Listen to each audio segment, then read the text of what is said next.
एक जमा देने वाले बयाबान में 39,000 ईयर्स पुराना एक बच्चा दबा हुआ मिलता है, जिसके जिस्म से आज भी जिंदा खून बहता है। यूरोप के पहाड़ों पर मिला एक 5,000 साल पुराना बर्फानी मुसाफिर, जिसके जिस्म पर मौत का खौफ आज भी साफ देखा जा सकता है।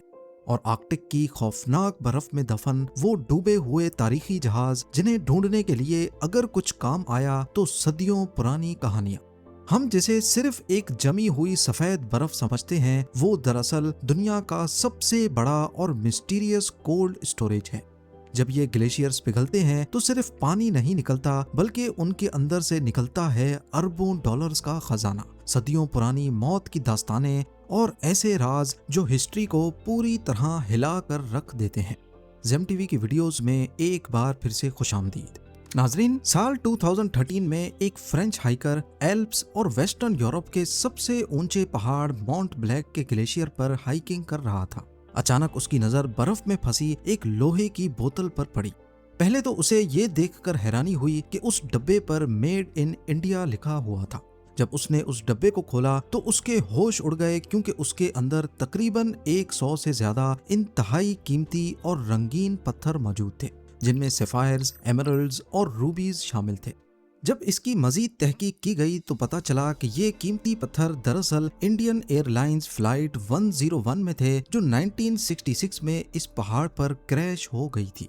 काफी कोशिश करने के बाद जब असली मालिक का कुछ पता नहीं चला तो कानून के मुताबिक ये फैसला किया गया कि इन कीमती पत्थरों, जिनकी कीमत तकरीबन $340,000 बनती थी, उसे दरियाफ्त करने वाले और मकामी अथॉरिटीज के दरमियान आधा आधा बांट दिया जाए।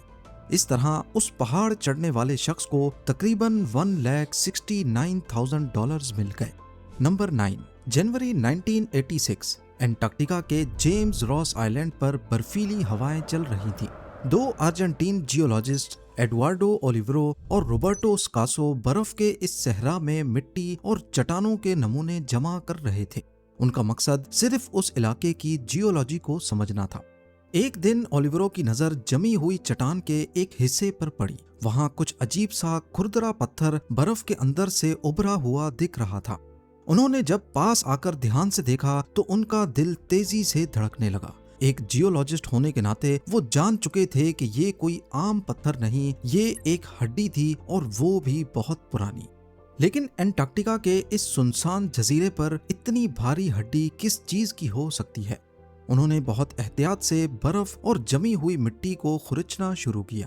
मालूम पड़ा कि वहां सिर्फ एक हड्डी नहीं, बल्कि एक पूरे जिस्म का ढांचा दबे होने के निशानात थे। एंटार्क्टिका में किसी फॉसिल को निकालना कोई आम बात नहीं होती। वहां ना तो हैवी मशीनरी लगाई जा सकती थी और ना ही मौसम ज्यादा दिन तक काम करने की इजाजत देता था। साल में सिर्फ कुछ ही हफ्ते मिलते जब थोड़ी सी धूप निकलती और काम किया जा सकता था। इस ढांचे को निकालने में उन्हें पूरे 10 साल लग गए। ईयर 2006 में मालूम पड़ा कि ये एंक्लोसॉरस की एक किस्म थी जो एंटार्क्टिका में रहती थी। इस नई डायनासोर की स्पीशी को उन्होंने एंटार्क्टोपेल्टा ओलिवेरो का नाम दिया। ये एंटार्क्टिका की धरती से मिलने वाला सबसे पहला डायनासोर था। एक ऐसा डायनासोर जो 7 करोड़ साल पहले वहां रहता था, जब एंटार्क्टिका आज की तरह बर्फ का रेगिस्तान नहीं, बल्कि एक हरा भरा घना जंगल हुआ करता था। नंबर 8, आमतौर पर हम सोचते हैं कि सोना जमीन के अंदर गहरी कानों में पाया जाता है, लेकिन पिघलते हुए ग्लेशियर्स ने इस हवाले से नए और हैरत अंगेज राज फाश किए हैं। साइंटिफिक रिसर्च से पता चलता है कि जब आखिरी आइस एज चल रही थी तो ग्लेशियर्स अपने साथ सोने से भरे हुए पत्थर और चट्टानें बहा कर ले गए थे। वक्त के साथ साथ वो सोने के पत्थर इन्हीं ग्लेशियर्स के अंदर जम कर रह गए। वैसे तो ये सोना बर्फ और मिट्टी के दरमियान बिखरा हुआ होता है, लेकिन जैसे जैसे ग्लोबल वार्मिंग की वजह से दुनिया का दर्जा हरारत बढ़ रहा है और ये बर्फीले पहाड़ पिघल रहे हैं, वहां से सोने की काफी बड़ी मिकदार सामने आना शुरू हो गई है। आने वाले वक्त में जब बर्फ पिघलने का ये अमल मजीद तेज होगा तो इन बर्फीली नदियों में सोने की मिकदार में भी इजाफा होने के इम्कान है। इसका मतलब ये है कि अगर कोई किस्मत वाला इंसान सही वक्त पर वहां मौजूद हो तो वो रातों रात करोड़पति बन सकता है, क्योंकि बर्फ अपने अंदर छुपा खजाना आहिस्ता आहिस्ता बाहर निकाल रही है। नंबर 7, साइबेरिया के जमा देने वाले बयाबान इलाके यूकागिर कोस्ट में कुछ लोग धूप की हल्की सी किरण में बेलचों से मिट्टी खोद रहे थे। ये लोग हाथी के दांत ढूंढने वाले शिकारी थे जो बर्फ में दबे पुराने दांत बेचकर अपना घर चलाते थे। एक शिकारी की नजर मिट्टी से निकली एक अजीब चीज पर पड़ी। उन्होंने समझा शायद कोई पुराना जिस्म है जो सड़ चुका होगा। लेकिन जैसे ही उन्होंने बर्फ को साफ किया, उनके जिस्म में एक सनसनी दौड़ गई। वहां कोई पुरानी हड्डी नहीं थी, वहां मेमथ का एक मुकम्मल बच्चा लेटा हुआ था। उसके जिस्म पर अभी भी सुनहरे बाल चमक रहे थे, उसके पाँव के पैड्स बिल्कुल नरम थे और उसकी सूंड ऐसी थी जैसे वो अभी सांस लेने लगेगी। बर्फ ने 39,000 ईयर्स तक उसे एक माँ की तरह हिफाजत से रखा था। जब इस नन्ही मेमथ को, जिसे बाद में यूगा का नाम दिया गया, रशिया और जापान के बड़े साइंटिस्ट के पास ले जाया गया तो इस पर भरपूर रिसर्च की गई।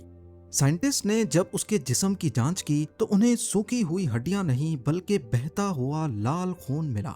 साइंस की तारीख में ऐसा पहली बार हो रहा था कि किसी हजारों साल पुराने जानवर का बहता हुआ खून मिला हो। जब उस बहते हुए खून पर टेस्ट किए गए तो पता चला कि इन मेमथ के अंदर एक कुदरती एंटी फ्रीज केमिकल होता था जो उन्हें दुनिया के सबसे बेरहम मौसम में भी गर्म रख सकता था। यहाँ तक कि जब 2019 में उसके सेल्स को निकाला गया तो मालूम पड़ा कि उसके खून के कुछ सेल्स अभी तक जिंदा थे। इन्हीं सैंपल्स की मदद से साइंटिस्ट आज भी कोशिश कर रहे हैं कि मेमथ की स्पीशी जो आज दुनिया में खत्म हो चुकी है उनको वापस पैदा किया जाए। आज यूका को याकुट्स्क नामी शहर में ऐसी जगह रखा गया है जहां टेम्परेचर -20 डिग्री ठंडा होता है। वहां साइंटिस्ट अभी भी उसके टिश्यूज, बाल और डीएनए पर मजीद रिसर्च कर रहे हैं ताकि क्लोनिंग के इम्कानात मजीद बेहतर बनाए जा सकें। नंबर 6, ये बात है साल 1958 की, जब सोवियत एक्सपीडिशन ने एंटार्क्टिका की बर्फ में एक ऐसी चीज दरियाफ्त की जिसने सबको हैरान कर दिया। उन्होंने 600 मीटर मोटी बर्फ की लेयर के बिल्कुल नीचे एक मुकम्मल पहाड़ी सिलसिला दरियाफ्त किया जिसे गामुट्सेव माउंटेन रेंज का नाम दिया गया। ये पहाड़ी सिलसिला कोई छोटा मोटा नहीं है बल्कि ये इतना बड़ा है कि इसकी लंबाई तकरीबन 1250 किलोमीटर तक फैली हुई है और इसकी सबसे ऊंची चोटियां 3,390 मीटर तक बुलंद हैं।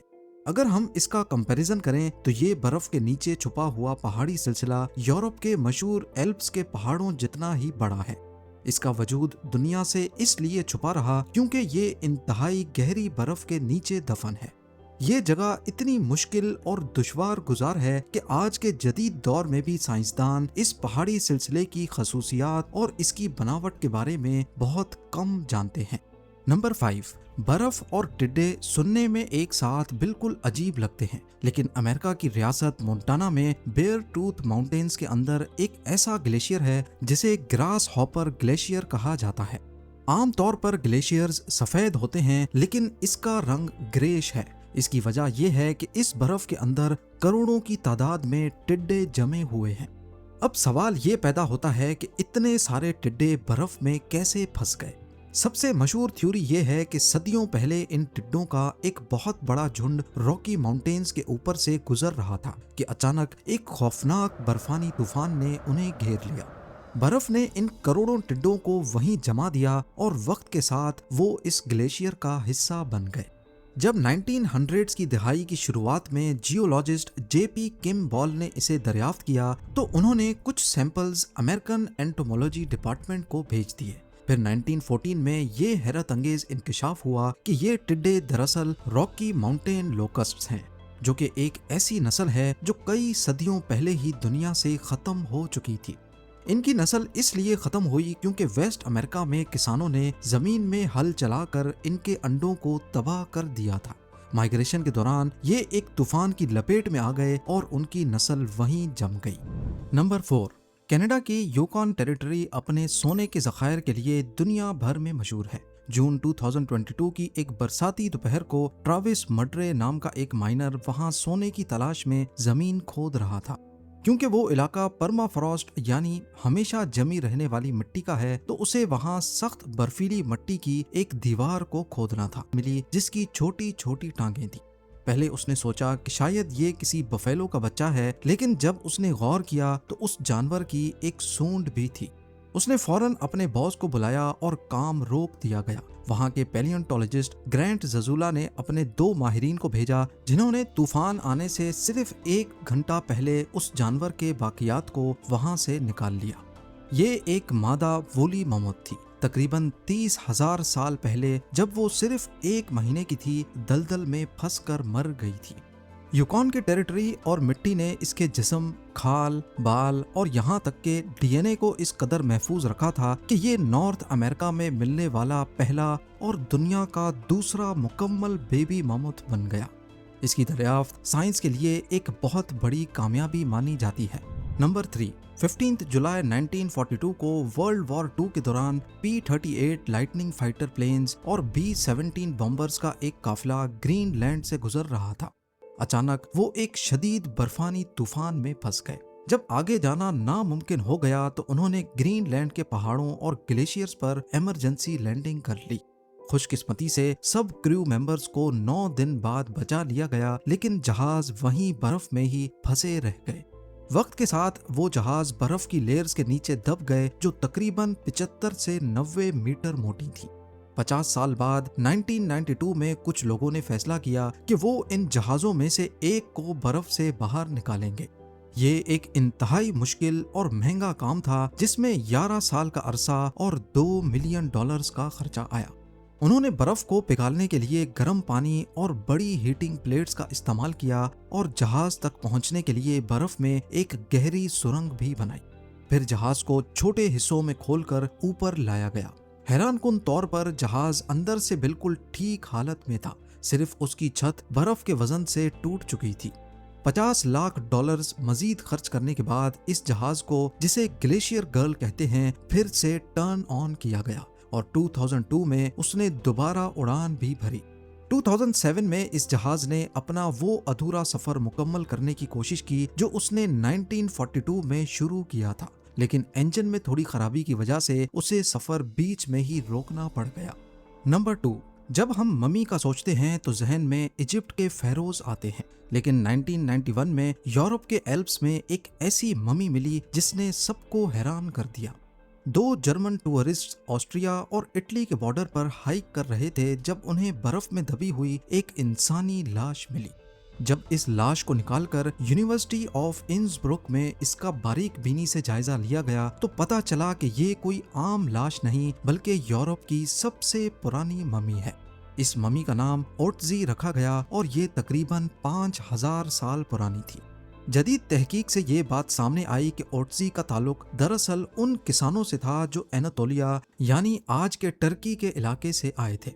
ममी के डीएनए पर जब तहकीक की गई तो मालूम पड़ा कि उसके अंदर मेल पैटर्न बॉल्डनेस यानी गंजेपन के जीन्स भी मौजूद थे। ये शख्स लैक्टोज इंटॉलरेंट था और कई बीमारियों जैसे लाइम डिजीज और जोड़ों के दर्द का शिकार था, जिससे लगता है कि उसकी जिंदगी काफी दर्दनाक गुजरी होगी। इस ममी को ठीक उसी हालत में पाया गया जिसमें उसने मौत का सामना किया था। मरते समय उसके पास एक तीर कमान था, एक खंजर और एक बोरी भी थी। आज ये ममी इटली के एक म्यूजियम में रखी हुई है, जहां दुनिया भर से लोग इस 5000 साल पुराने बर्फानी मुसाफिर को देखने आते हैं।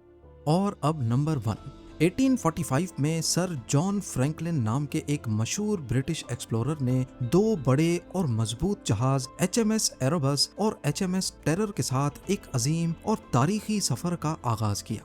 उनका मकसद था नॉर्थ वेस्ट पैसेज को दरियाफ्त करना। दरअसल उस दौर में पनामा कैनाल नहीं बना था। अगर किसी शिप को अटलांटिक ओशन से पैसिफिक ओशन तक जाना होता तो उसे पूरे साउथ अमेरिका का चक्कर काटकर एक लंबा और इंतहाई खतरनाक रास्ता तय करना पड़ता था। नॉर्थ वेस्ट पैसेज बर्फ के रास्ते एक ऐसा शॉर्टकट था जो इस सफर को महीनों से हफ्तों पे ले आता, लेकिन कोई नहीं जानता था कि ये शॉर्टकट मौत का कुआं बनने वाला है। आर्कटिक की जमा देने वाली बर्फ ने सर जॉन फ्रैंकलिन के दोनों जहाजों को चारों तरफ से घेर लिया। इस दौरान शदीद ठंड में बीमारियां फूट पड़ी और ऊपर से उनका खाना पीना भी खत्म हो गया। उस एक्सपेडिशन में सवार एक भी इंसान जिंदा वापस नहीं लौट सका। तमाम के तमाम लोग वहीं बर्फ में तड़प कर मर गए। जब कई साल तक सर जॉन फ्रैंकलिन और उनके 129 लोगों का कोई सुराग नहीं मिला तो ब्रिटिश हुकूमत ने उन्हें ढूंढने के लिए साल 1850 में एक और अजीम जहाज रवाना किया जिसका नाम था HMS इन्वेस्टिगेटर। लेकिन बदकिस्मती इस जहाज का भी रास्ता देख रही थी। साल 1853 आते आते HMS इन्वेस्टिगेटर भी आर्कटिक की उसी बेरहम बर्फ में बुरी तरह फंस गया। हालत इतनी खराब हो गई कि क्रू को अपनी जान बचाने के लिए जहाज को उसी जमी हुई बर्फ में छोड़कर पैदल निकलना पड़ा। बाद में जब बर्फ पिघली तो ये जहाज हमेशा के लिए समंदर की गहराइयों में डूब गया। सदियां गुजर गईं, दुनिया बदल गई, लेकिन किसी को नहीं पता था कि HMS इन्वेस्टिगेटर समंदर की तह में कहां दफन है। फिर इस राज से पर्दा उठने की शुरुआत हुई जुलाई 2010 में। पार्क्स कनाडा की एक एक्सपर्ट टीम इस खुफिया ठिकाने की तलाश में निकली, लेकिन उनके पास कोई सैटेलाइट मैप नहीं था। उनके पास सिर्फ और सिर्फ वहां के मकामी लोगों की सदियों पुरानी कहानियां थी। वहां के बुजुर्ग बताते थे कि उनके बड़ों ने बर्फ में फंसे एक अजीबोगरीब जहाज से लोहा और तांबा निकाला था। इन्हीं कदीम कहानियों के इशारों पर चलते हुए एक्सपर्ट्स की टीम कनाडा के मर्सी बे तक पहुंची। टीम ने जैसे ही अपना एडवांस्ड अंडर वाटर सोनार स्कैनर पानी में उतारा और पहला टेस्ट शुरू किया तो जो नतीजा सामने आया उसने सबके होश उड़ा दिए। उनकी किस्मत इतनी आला थी कि पहली ही कोशिश में स्कैनर की स्क्रीन पर एक पूरे जहाज का ढांचा नजर आने लगा।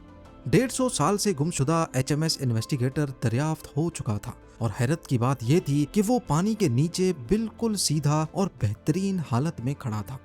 HMS इन्वेस्टिगेटर की इस कामयाबी ने साइंटिस्ट के हौसले बुलंद कर दिए।